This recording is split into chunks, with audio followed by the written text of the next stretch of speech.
so now we've got Sweet Home Alabama, okay? Going to a little crunchy sound, backing off my distortion, my bridge position pickup is fine. I'm just backing off my distortion, my volume a little bit to clean things up. Now again, this song's got a lot of space for freedom.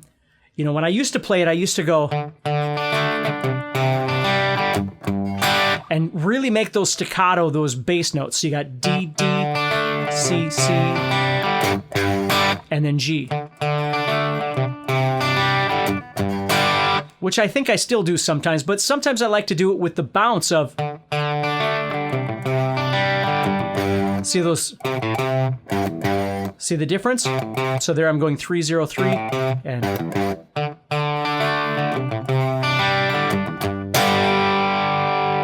Okay, so either one of those would be fine depending on what feels best to you as you're playing the song.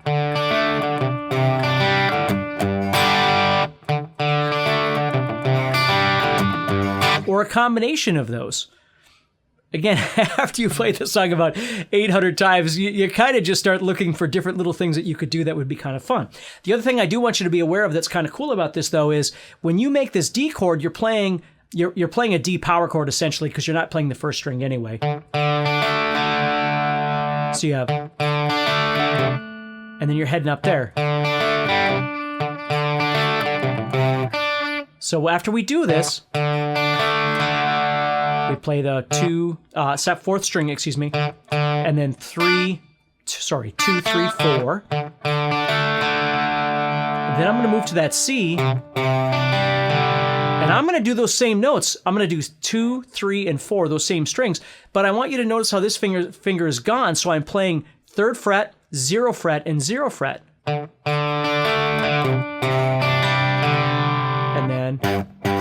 And then after I play this one, I just strum it. So I have...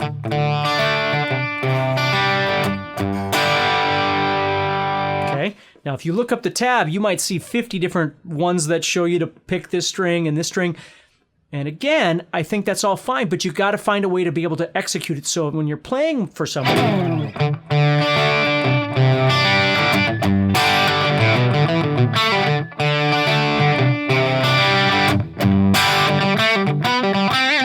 you can make it sound good, right? I mean, that's the whole point.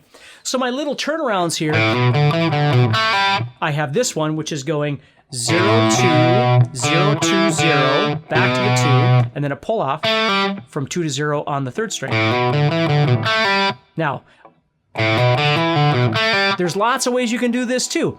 I have a tendency of playing it where I do a hammer on, and then the rest of it, I pick, and then here I do a pull off.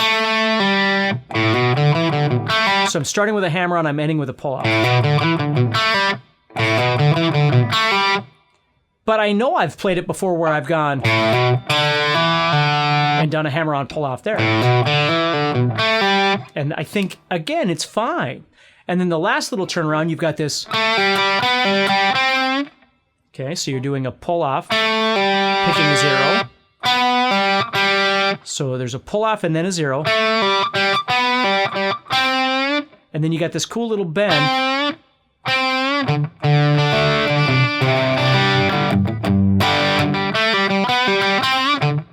And you're back again. So like a little blues bend sort of thing. And I know I keep talking about it, I'm sorry, but this is a prime example again where if you just try and read the tab, it doesn't really mean that it's going to sound right. I've always thought it's like when you listen to a really dramatic piano piece, like somebody's playing a piano and the song is just, it's a classical piece and it's super emotional. They can't get all that emotion from looking at the sheet music.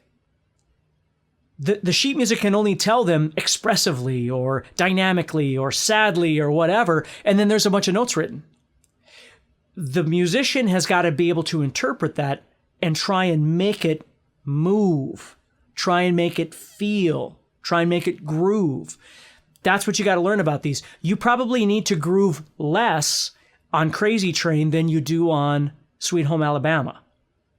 Right? I mean, it's just a generalization, but you probably could play Crazy Train without a lot of dynamics and a lot of variety, where Sweet Home Alabama really has a lot of space for you to figure out what's the best way of playing this so it sounds authentic. It's not just right, but it sounds authentic. That's what you're looking for. Hey, Steve here. Thank you so much for signing up for the early bird list for the GuitarZoom Golden Ticket that gives you a 1-year access to every single course, masterclass, and VIP lesson that I've ever created. Now make sure you bookmark this page and mark your calendar for Friday, December 2nd at 5 a.m. Pacific, because that's when this page reopens and you'll be able to claim one of the last 61 golden tickets available. Now these golden tickets are guaranteed to sell out, so make sure you check your email and text messages so you don't miss out.